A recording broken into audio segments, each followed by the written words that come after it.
하나님 말씀은 시편 71편 14절 말씀입니다. 한 절 함께 읽읍시다. 나는 항상 소망을 품고 주를 더욱더 찬송하리이다. 아멘. 우리 지난 주일에는 무슨 말씀을 배웠습니까? 제목이 뭐였어요? 네? 하나님 찬양이었죠. 또 우리 심야기도 때도 찬양에 대해서 또 생각을 합니다.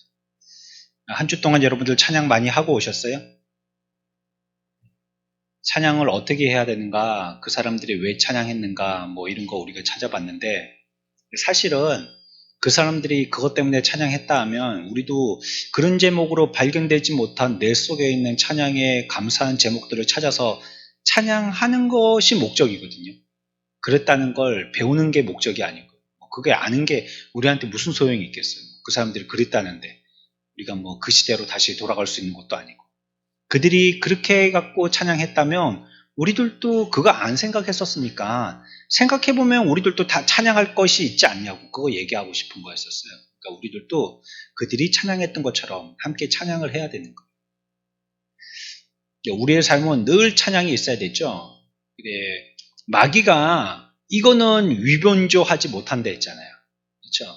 우리가 교회인가 참 그리스도인인 거 확인하는 여러 가지의 방법은 사도행전 2장을 통해 가지고 뭐 46절에 있는 말씀이든지 해서 우리가 계속 찾아봤잖아요. 42절 이런 데 통해갖고 그리고 그걸 통해갖고 내가 참 그리스도인인가 참 교회인가 이런 거 살펴봤는데 최종적인 나 스스로가 하나님의 백성인지를 확인하는 중요한 이 테스트가 바로 내 입에 찬양이 있는가 하는 것이었다 했죠.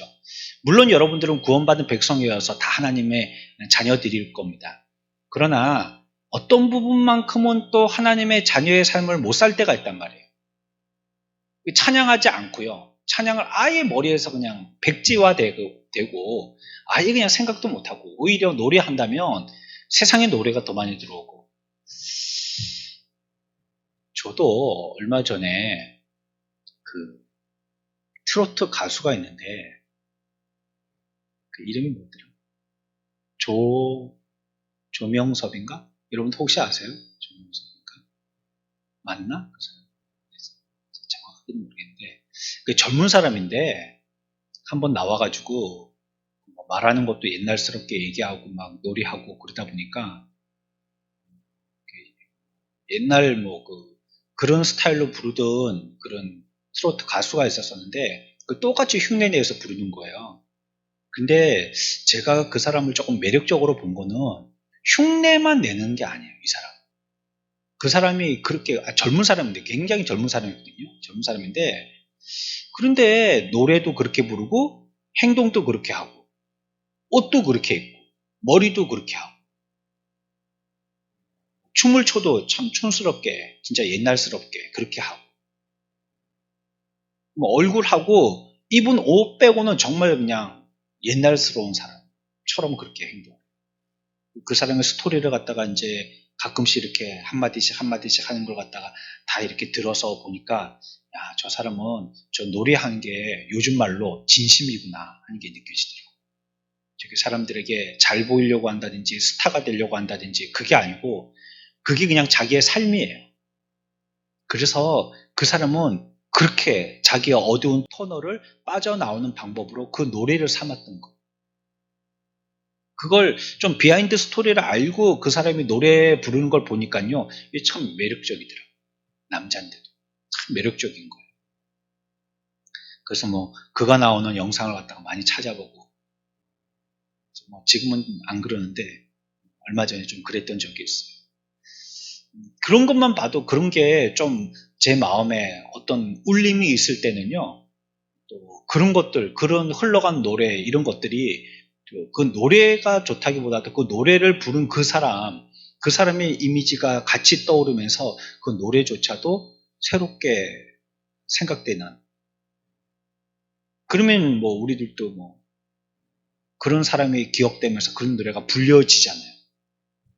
하물며 우리가 그리스도인들이라면 우리에게 베풀어 주셨던 하나님의 은혜들 가운데에 하나님을 찬양할 것들은 무궁무진한데요. 우리가 그걸 그렇게 나에게 스토리로 만들지 않고 또 나에게 그것이 그렇게 크게 감동되지 않고 있기 때문에 그 노래들을 우리가 해야 된다는 것은 알면서도 잘 못 부르게 되는 거거든요. 그래서 제가 설교 마칠 때도 그랬잖아요. 이거 우리가 잘 묵상해야 된다. 우리에게 주신 이 구원의 문제에 대해서 잘 묵상해야 된다. 그렇게 말씀을 드렸어요. 그래서 우리가 계속 다른 여러 가지의 일들을 내게 있는 하나님의 기도에 응답하여 주신 기쁜 경사스러운 것들도 하나님께 영광 올리면서 감사하고 노래해야 되겠지만 이런 나를 구원하여 주신 예루살렘 교회에 그와 같이 그들을 변화시키신 것 그것이 전부 다 하나님의 자비와 은혜였다는 것 그리고 그 구원의 방법은 너무나 놀라웠다는 것 이런 것들을 다 알게 될 때에 예루살렘 교회는 하나님을 찬양하지 않을 수 없다고 했잖아요. 그러니까 우리들도 그런 것이에요. 우리는 그 은혜를 늘 기억해서 날마다 찬양하는 그것이 우리들의 사명이고요. 우리의 해야 될 일입니다. 우리가 알잖아요. 인간이 지음받은 목적은 하나님을 찬양하기 위해서 지음받은 거예요. 예배도 뭐예요? 하나님의 말씀이 무엇인지 알아서요. 하나님이 그렇게 놀라우신 분이야 하고 하나님을 찬양하는 것이죠. 말씀을 수동적으로 듣고 그냥 집에 가는 게 예배가 아니란 말이에요. 하나님을 찬양해 그때. 여러분들이 감사하다면 아멘이라고 하든지 할렐루야라고 하든지 하나님 대단하십니다고 하든지 뭐 찬양을 부르면서 받은 은혜로 하나님을 높이든지 이렇게 찬양을 해야 되는 그게 예배가 되는 거죠. 우리가 그래서 주일날 예배 때에는 찬송가를 부르지만 지난 주일에는 이거 찬양이 가사가 되도록 찾자 해가지고 복음성가를 한번 불렀죠. 예수님 찬양하자고 예수님 찬양.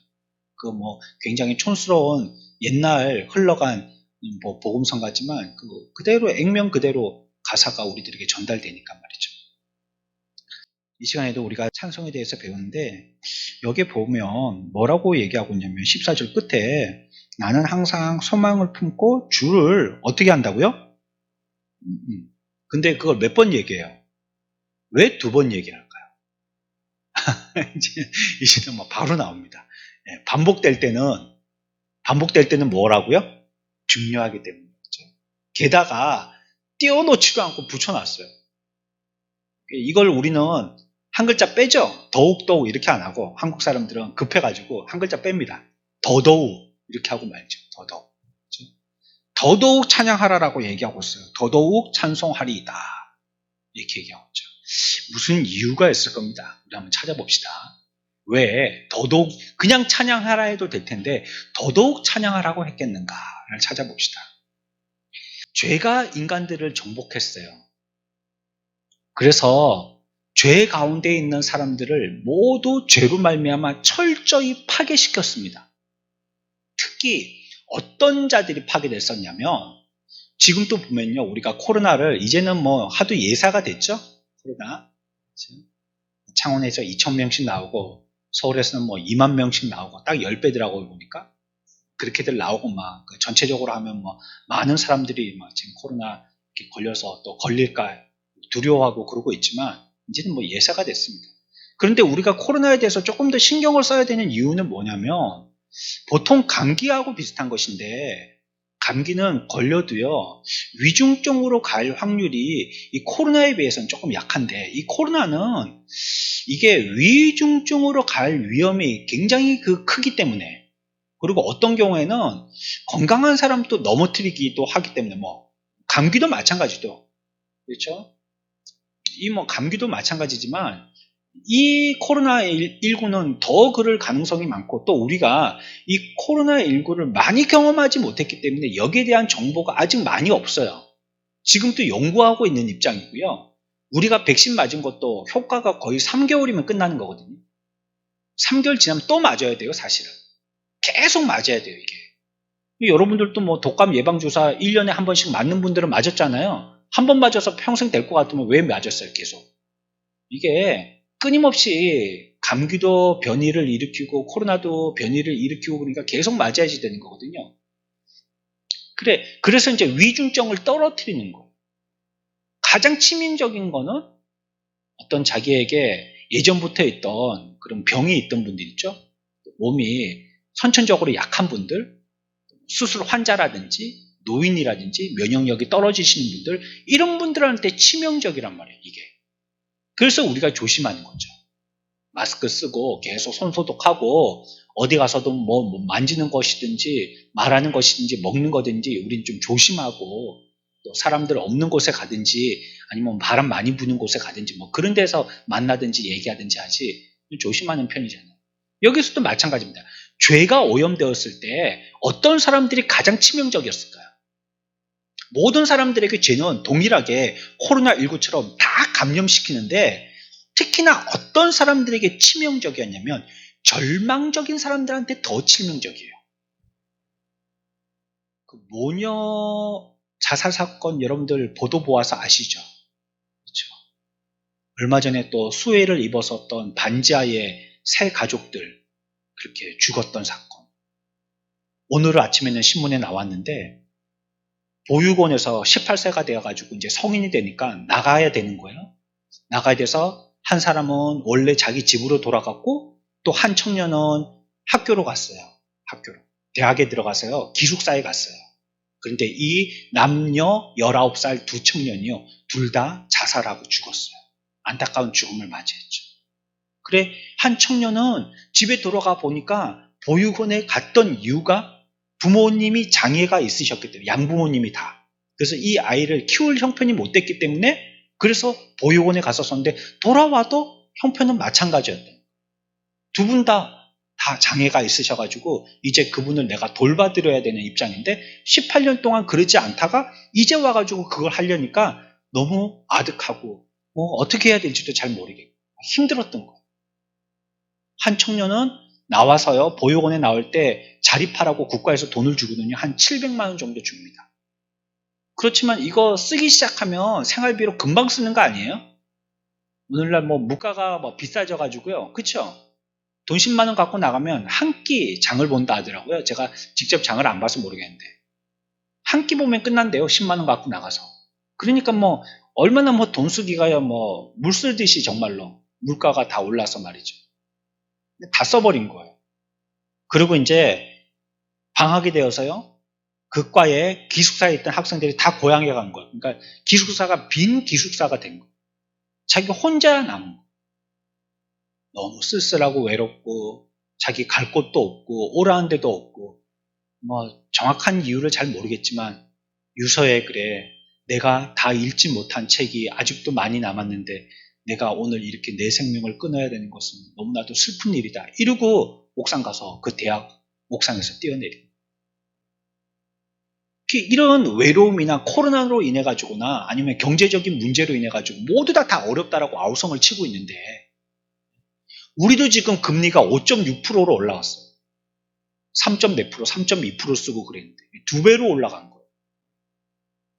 아무것도 하지 않는데 우리가 뭐 은행에다 나쁜 짓을 했어요. 뭐 테러를 했어요. 아무것도 안 했는데 이제는 돈 더 갖고 오라는 거.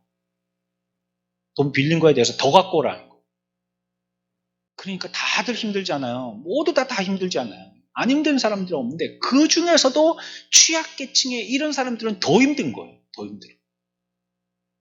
없는 사람들이 더 힘든 거예요.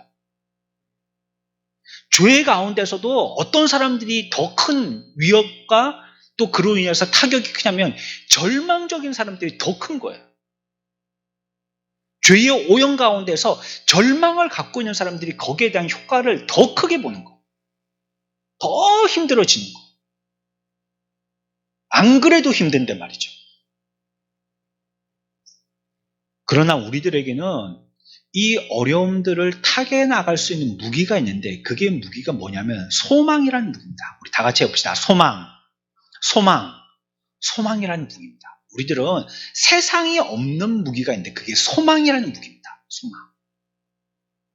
소망은요 어떤 효과를 나타내냐면요, 소망은 백신 이상의 효과를 나타냅니다. 소망을 품고 있으면 슬픔에 빠졌거나 죄악에 빠졌다 할지라도 그 사람을 뭐 하게 하냐면요, 미친 사람처럼 노래하게 만드는 것이 소망입니다. 이게 어떤 사람들이 노래하죠? 우리가 지난주에도 배웠지만 하나님을 찬양할 때 어떤 사람들이 찬양합니까? 또 오늘 우리가 시편 71편에서 배우고 있는 것처럼 어떤 사람들이 노래합니까? 소망을 가지고 있는 사람들이 노래하는 겁니다. 소망이 있는 사람들. 소망이 있는 사람들이 노래하는 거예요. 뭐 내일 좋은 일이 있다. 여러분들 차를 여러분들의 인생의 첫 차인데 한 1년을 기다렸는데 내일 그게 출고된다. 그 차를 만날 그 기쁨에 소망이 있잖아요. 그러면 오늘 노래가 나오죠. 콧노래가 나오죠. 뭐 내일 어렵게 그렇게 좀 영끌해서라도 첫 내 자가를 얻게 된다. 내 이름으로 등기된 우리 집을 얻게 된다. 이 설레는 거잖아요. 그 소망이 있잖아요. 그러면 노래가 나오는 거예요. 내일 결혼을 한다. 멋진 신랑과 예쁜 신부와 앞으로 어떻게 될지도 모르고 그렇죠? 결혼을 한다. 그 소망을 가지고 결혼을 합니다. 네? 그러면 어떻습니까? 결혼 전에 노래가 나오죠. 내가 그렇게 열심히 일해서 9년, 12년, 몇 년을 열심히 일해가지고 공부해서 내가 가고 싶은 학교에 내일 입학을 한다. 그 노래가 나오는 겁니다. 소망을 갖고 있는 사람들이 노래하게 된 겁니다. 우리 뭐 노래하라고 얘기하지만 노래하라고 얘기한다고 노래가 나옵니까? 그렇죠? 내 마음이 감동이 돼야지 노래가 나오는 거잖아요. 그래, 그것이 바로 소망이에요. 소망을 갖고 있을 때 노래하게 되더라는 거예요. 우리들은 어떤 소망을 갖고 있어요? 영광의 소망을 갖고 있고요. 또 이 소망은 살아있는 소망이고요. 또 영원한 소망을 품고 있는 겁니다. 이 소망은 그냥 한번 껍데기 벗기고 나면 못 쓰게 되어지는 것과 같은 그런 일회용 소망이 아닌 거예요. 영원한 소망이에요. 귀한 소망을 우리들은 갖고 있는 것입니다. 이 소망을 품고 있는 사람은 그 소망이 영원한 것처럼 찬양도 영원해지게 되는 거예요. 하지만 이 소망이 옅어지면 옅어질수록 그 노래하는 노래의 힘도 약해집니다. 우리는 믿음도 갖고 있어야 되지만 소망도 갖고 있어야 돼요. 그래야지 이 역경을 능히 헤쳐나올 수 있는 그런 사람이 되는 거예요. 여러분들, 우리의 믿음 또 우리가 가지고 있는 이 소망, 이것을 잃지 않도록 해야 됩니다. 그렇지 않으면 우리는 하나님을 찬양할 수 없게 되기 때문이에요. 하나님을 노래할 수 없고 이것이 우리의 사명인데 우리의 사명을 감당할 수 없게 되기 때문에 그래요. 그래서 우리가 하나님을 찬양하고 하나님을 더 높이려면 우리들 가운데서는 이 소망이 있어야 되는 겁니다. 그래서 소망이 떨어지지 아니하도록. 은혜라는 것은요, 이때 무엇인가 중요한 일을 해야 되기 때문에 하나님 앞에 이 순간을 극복하고 감당하고 이겨나도록 하나님께 받는 그런 은혜. 가끔 그와 같이 위급 때 갑자기 받아야 될 그런 은혜도 필요하지만 우리들의 중요한 것은요, 은혜의 강수 가운데 잠겨 사는 거예요. 그때 이 은혜가 떨어지지 않도록 애를 쓰는 거예요. 저 이번 주에 월요일부터 서울에서 집회 갔다 왔잖아요. 훌륭하신 목사님들이 두 분이 오셨어요. 이게 이제 30주년 기념 세미나다 보니까 귀한 분. 미국에 둘 다 미국의 강사신데 한 분은 이제 전 총장이셨고 이제 은퇴하신 분이 나이가 좀 많으세요. 그린빌 신학교라는 신학교에 계셨던 조셉 파이파 목사님이라는 분이시고 한 분은 퓨리탄 리폼드 신학교라는 이분도 미국 분이신데 거기서 조엘 비키라는 목사님이세요. 두 분이신데 한 분은 현직에 계신 분이시고 교수로 한 분은 은퇴하신 분이세요. 그분들이 저는 처음에 갔을 때는 좀 재미가 없어가지고요. 전부 딱딱한 그리고 통역으로 듣는다는 게 참 힘들더라고요. 들어보니까. 계속 지금까지는 강사들이 이렇게 외국 분들이셔갖고 다 동시 통역을 하셨거든요. 목사님들이 서가지고. 근데 그게 은혜 받는다는 게 참 힘들더라고요. 그리고 또 서양 정서가 동양 정서하고 조금 안 맞는 게 있잖아요. 우리는 딱 얘기하면 그게 무슨 말인지 아주 그냥 그게 이렇게 직관적으로 와닿는데 서양 사람들은 그걸 다 얘기 들어봐야지. 그때 뭐 아멘 할 게 없어요. 다 맞추고 나야지. 그러고 나야지만 그 내용적인 부분에서 좀 잔잔히 울리는 종소리 같은 거라 할까요? 그런 은혜가 있거든요. 조금 그때 이렇게 그 자리에서 그런 걸 갖다가 그렇게 뭐 아침 9시에 시작해서 밤 9시에 마치거든요. 계속 강의하고 듣고 막 그렇게 하는데 12시간을 하게 되어지는데 그렇게 좀 힘든데 그랬고 한 3번, 4번 갔을 때는 좀 억지로 갔어요. 뭔가 있는 것 같은데 이게 뭔가 싶은 마음에 어떤 목사님이 추천해 주셔가지고 이제 가게 됐었는데 그리고 난 다음부터는요. 가서 제게 참 은혜되는 거예요. 저는 이런 세미나에 가서 저는 뭐 다른 세미나는 잘 안 가요. 뭐 이런저런 세미나 뭐 유행하는 세미나 많다 해도 그런 건 또 저하고는 좀 안 맞는 것 같아서 잘 안 가고 딱 이 세미나만 갑니다. 개국주의 설교연구원에서 가는 세미나. 이게 지금 한 6년, 7년은 된 것 같은데요. 봄, 가을로 이렇게 딱 2번 있거든요. 근데 요번에는 뭐 여름에 하게 됐어요. 가을도 시작 안 했는데 여기 갔다 오면 뭐 이게 좀 건반전 소리로 들릴지 모르지만 저는 좀 쉬는 것 같아요. 쉬게 되는 것 같아요. 강의를 들으면. 은혜 받는데도 조금 힘들고 오고 가는 거리도 조금 많이 떨어져 있지만 그래 좀 쉬는 것 같아요. 그래서 거기 갈 때도 그렇고요. 갔다 왔을 때도 그렇고요. 별로 그렇게 힘든 줄 모르겠어요. 그까지 어떻게 운전하고 가고 갔다 와서 또 어떻게 새벽기도 인도하느냐고 얘기하시는 분들이 계신데 별로 저는 그거 피곤한지 모르겠어요. 내가 하고 싶은 걸 하고 가서 저에게는 영적인 좀 쉼이 되는 것 같아요. 그런 거 들으면. 좀 마음이 편안해지고요. 저 속에 텅 비었던 어떤 부분이 이렇게 차곡차곡 채워지는 느낌이 드는 것 같고 이전에 알았던 것이 그렇지 내가 지금 잘 가고 있지 이런 확신이 들게 하고 그래 그거는 이면으로 새롭게 봐야 될 면이야 하고 나를 조금 이렇게 어떻게 목탕 들어가서 떼베끼고 나오듯이 이렇게 좀 이렇게 시원함을 느끼게 하는 이런 마음들이 들게 되었어요. 이게 참 쉼이 되는 것 같아요. 그러고 나니까 내 마음에 또 노래가 생기고요. 또 어떤 분들이 저렇게 하는 걸 보니까 나도 저렇게 하면 좋겠다 하는 생각도 들고 그러더라고요. 그래, 우리들도요, 우리의 삶 가운데서 이와 같이 내 삶을 통하여서 이런 것이 자꾸 만들어지고 노력되어져야 돼요. 소망을 가지고요, 이 소망이 이루어지지 아니하도록 자꾸 그 소망이 이어져 나갈 수 있도록 힘있게 그 소망의 불이 꺼지지 아니하도록 애를 써야 돼요. 그게 믿음 생활 하는 거예요.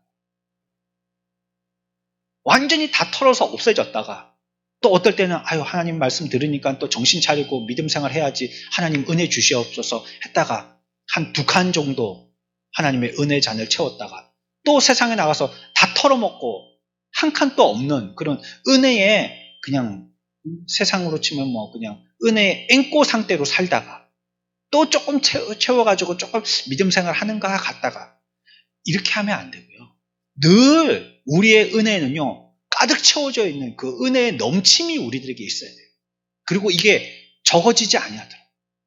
조금 줄었다 싶으면 또 보충해서 가득 채우고, 조금 또 줄었다 싶으면 또 보충해서 가득 채우고, 이게 자꾸 노력돼야 돼요. 그래서 우리의 삶은 은혜 가운데 잠겨서 살아야 돼요.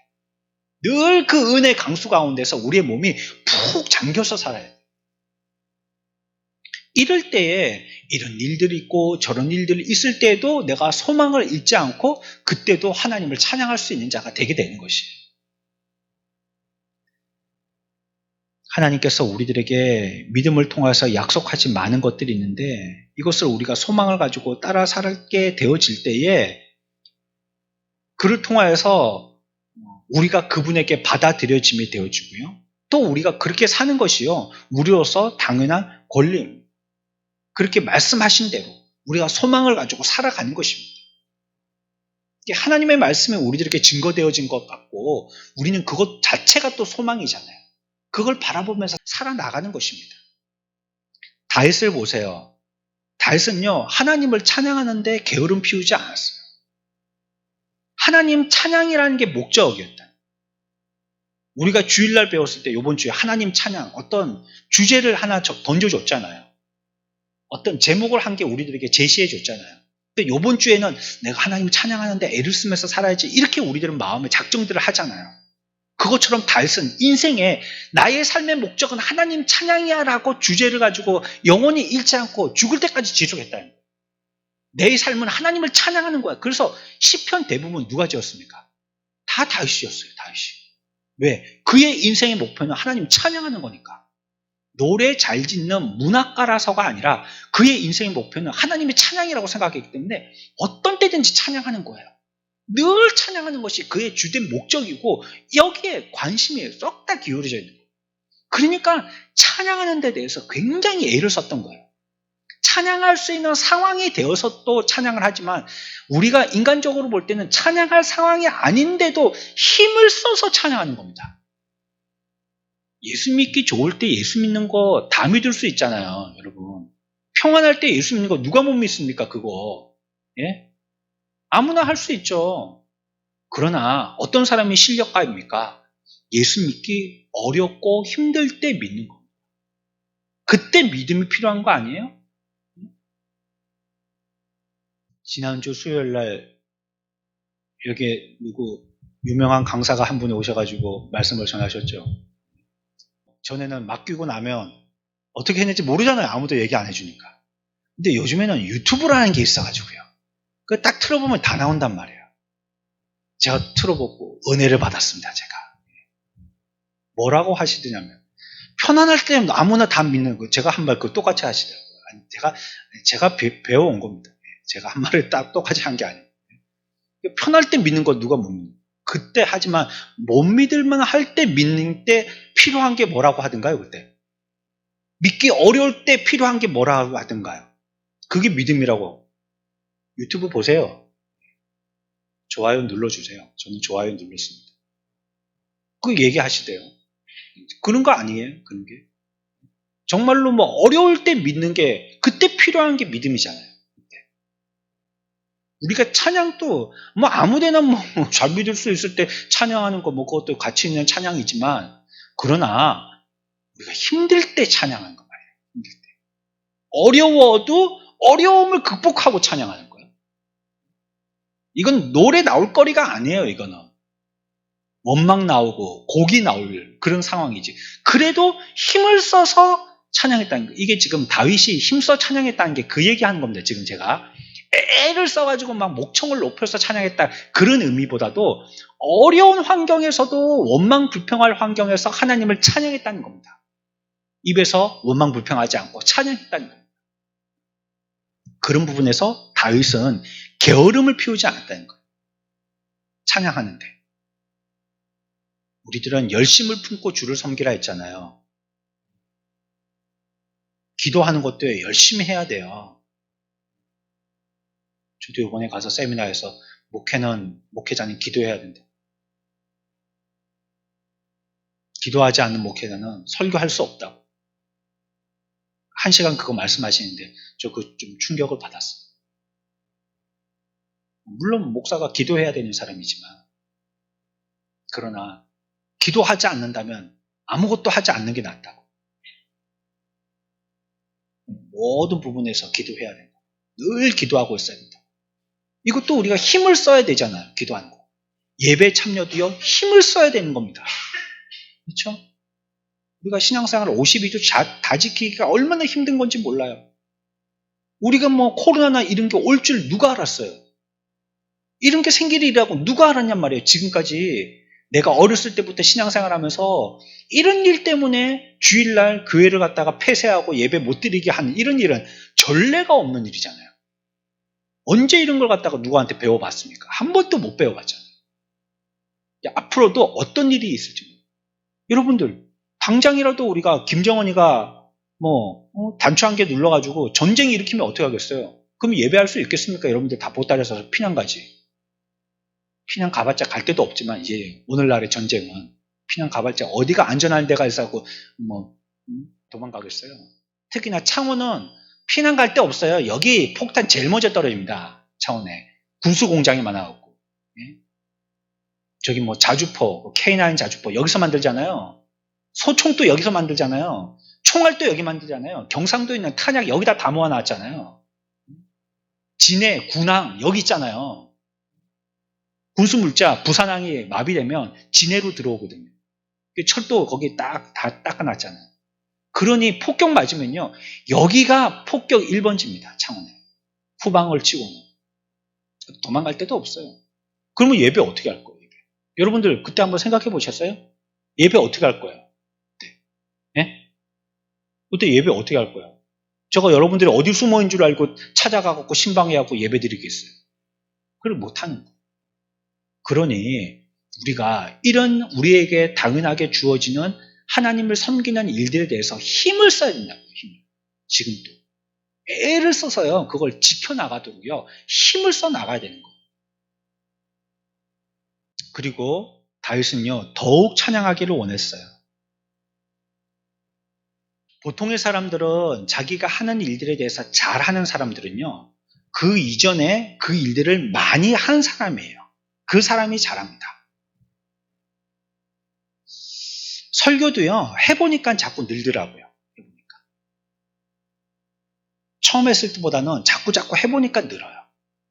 여러분들도 노래도 해보세요. 자기가 음치라고 생각돼도요. 자꾸 해보면 그래도 조금 늡니다. 이전보다는 조금 늡니다. 자기가 뭐 하는 거 기술적인 면이 있죠. 내가 뭐 운전이 서툴다. 그렇다고 자꾸 무서워서 안 하니까 더 못하게 되죠. 하면은 또 그것도 자기 나름대로는 조금씩 이렇게 실력이 늘어요. 아니 신혼부부들이 결혼해갖고 처음에 새댁이 돼가지고 밥하고 반찬하는 거 어디서 배우겠어요? 유튜브 열어봐도 똑같이 했는데 맛은 그 맛이 안 나요. 희한하죠? 똑같이 계량컵 가지고 계량 숟가락 가지고 간장하고 설탕하고 소금하고 부었는데 맛은 그 맛이 안 나는 거예요. 희한한 거예요 그게. 그런데 1년, 2년, 3년, 4년 차 돼서 이제 주부 9단이 되면요. 계량컵 필요 없어요. 대충만 해도 그렇게 맛이 나는 거예요. 식당 걸 못 먹겠는 거예요. 식당 걸. 우리 교회도 점심 그 반찬이 참 맛있는 편이에요. 몇 가지 우리가 안 하지만. 그렇죠? 청소 재활용 제가 정리할 때 보니까는 마법의 가루를 좀 쓰는 것 같기도 하고 보니까. 이거 안 쓰는 줄 알았더니 그 가루 봉투가 몇 개 나오더라고요. 그래서 아하 쓰기도 하시구나. 뭐 괜찮습니다. 그거 뭐. 뭐 일부러 먹는 사람들도 있는데요. 그렇죠? 그런 것도 나름대로 어떤 노하우죠. 그렇죠? 남자들은 어디 가거나 이럴 때 뭐 캠핑 가거나 남자들끼리 갔을 때 양념 같은 거 챙겨가지 않잖아요. 그러면 무조건 무슨 음식이든지 라면 스푼 있죠. 그거 넣으면 그냥 다 맛있어져요. 그것처럼 말이죠. 이런 것도 실력이죠. 시간이 지나 보니까 5년 차, 10년 차, 15년 차 되니까 이제 막 대충 해도 음식 잘하는 그런 주부 구단이 되는 거예요. 그러니까 잘하는 사람이 하는 겁니다. 찬양은 어떤 사람이 하느냐? 늘 많이 하는 사람이 잘하게 되는 거예요. 늘. 나는 어떤 때 해야지 했던 사람은 지금까지 안 했다는 뜻이죠. 그때 돼가지고도 할 수 있을 가능성이 좀 희박합니다. 근데 늘 해오는 사람은요, 많이 해본 사람이 잘하는 거예요. 그래서 다윗이 이를 지키고 하기 위해서 애써서 찬양 잘하는 사람이 된 것처럼 여러분들도 저도 찬양 잘하는 사람이 되려면 많이 해야 됩니다. 자꾸 애를 써요. 여러분들 환경 가운데서 자꾸 해야지 그 부분에 대해서 잘하는 사람이 될 수 있는 것이에요. 다윗은 또 늙었었어요.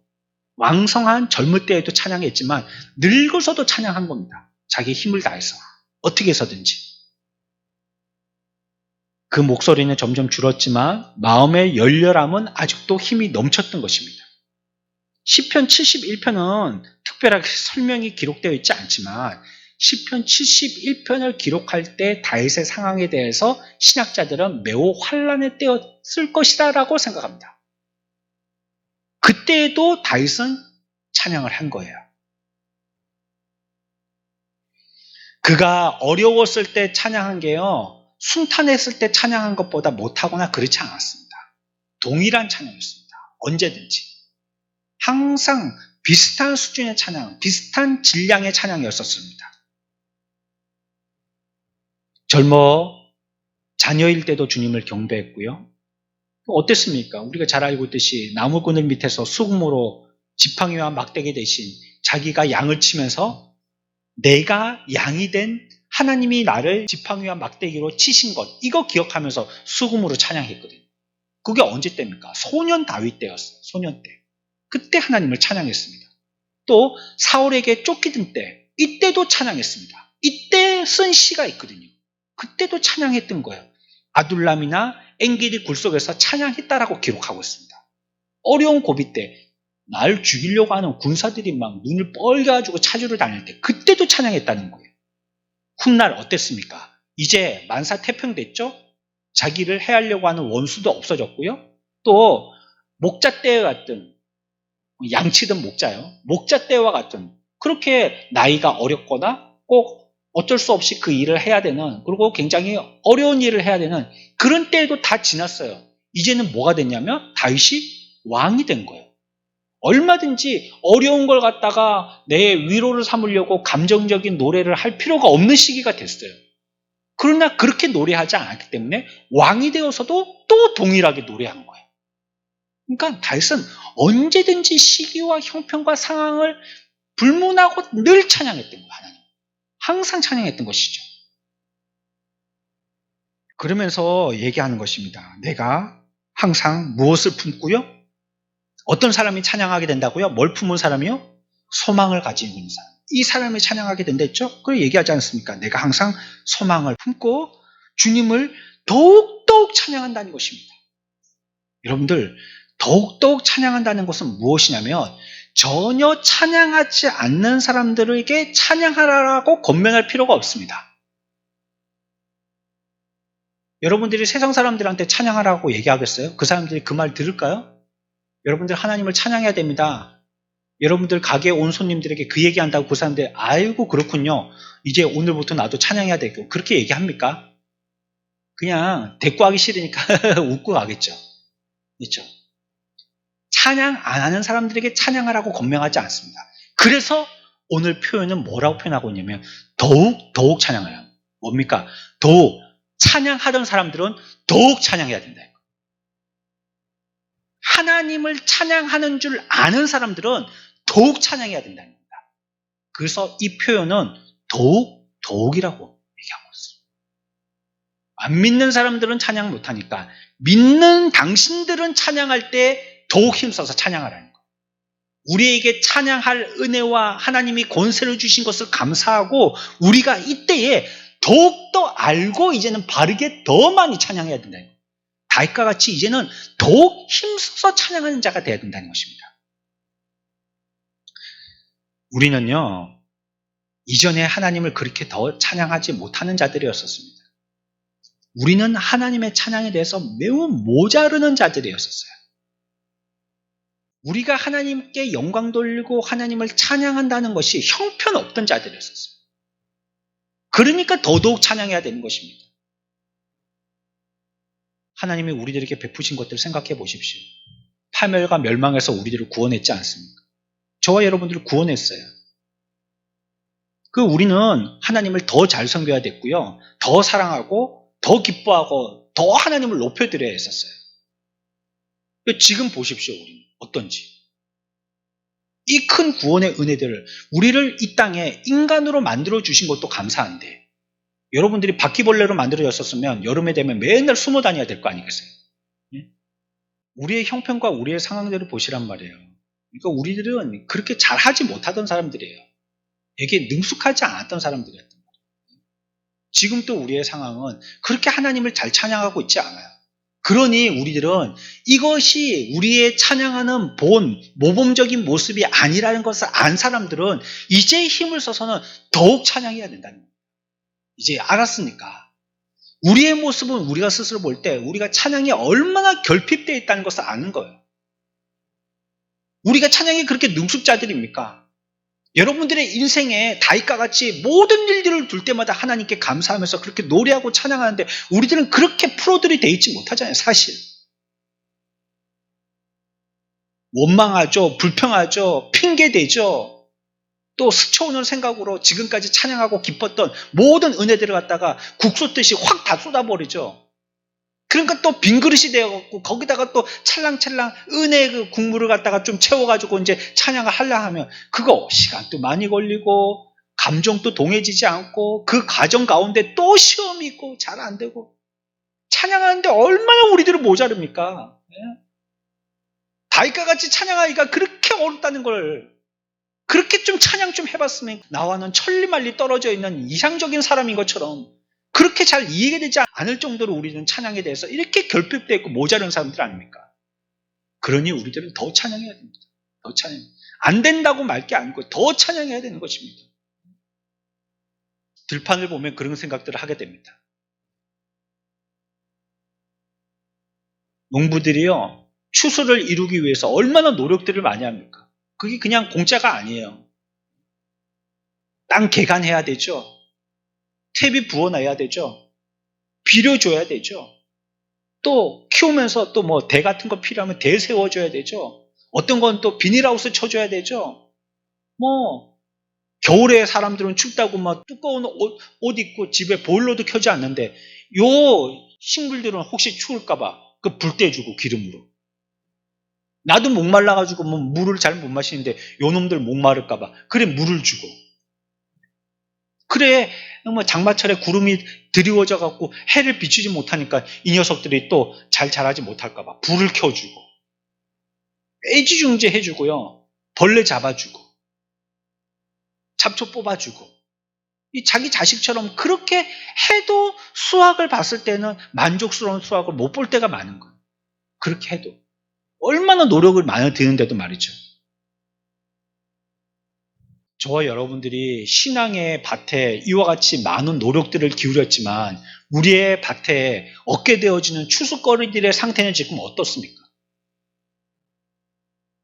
우리가 이렇게 매주 말씀을 듣고 여러분들 기도에 나와서 기도해 하시고 수요일도 나와갖고 또 말씀으로 다시 한번 단속하고 또 어떤 분들은 새벽에 나와갖고 엎드려서 울면서 기도하고 간구하고 또 어떨 때는 말씀을 갖다가 읽으려고 막 눈을 비비가면서 그렇게 막 한 장 읽으려고 애를 쓰고 애들 믿음으로 교육시키려고 그래 나도 막 이를 악물고 또 마음이 또 상하지만 또 그들을 가르치고 그거 가지고 또 기도 제목으로 들고 나오고 세상에서도 믿음으로 살려고 그래 직장 가운데서도 내가 지고 또 그 사람들한테 놀림당하고 그 사람들한테 자존심 상하게 되고 그러면서도 이렇게 직장생활 그냥 꾸역꾸역하고 그 믿음생활 하기가 우리가 얼마나 힘듭니까? 얼마나 어렵습니까? 그렇게들 하고 있지만 그렇게들 애를 쓰고 있지만 우리의 노력했던 우리의 밭들의 추수거리의 상황은 지금 어떠냐는 말이에요. 노력한 농부의 노력에 비하여서 추수거리가 많지 않은 것들을 보게 되듯이 우리들도요. 우리의 노력에 비해서 우리의 마음의 밭의 상태는 그렇게 풍성한 풍년의 상태가 아닌 거예요. 우리는 늘 그런 우리의 마음의 밭의 상태를 바라보지 않습니까? 평작이구나. 풍년이 못됐구나. 또 홍수에 쓸려갔구나. 가뭄의 피해를 받구나. 병충해를 받구나. 우리의 농작물의 상태들은 늘 그렇잖아요.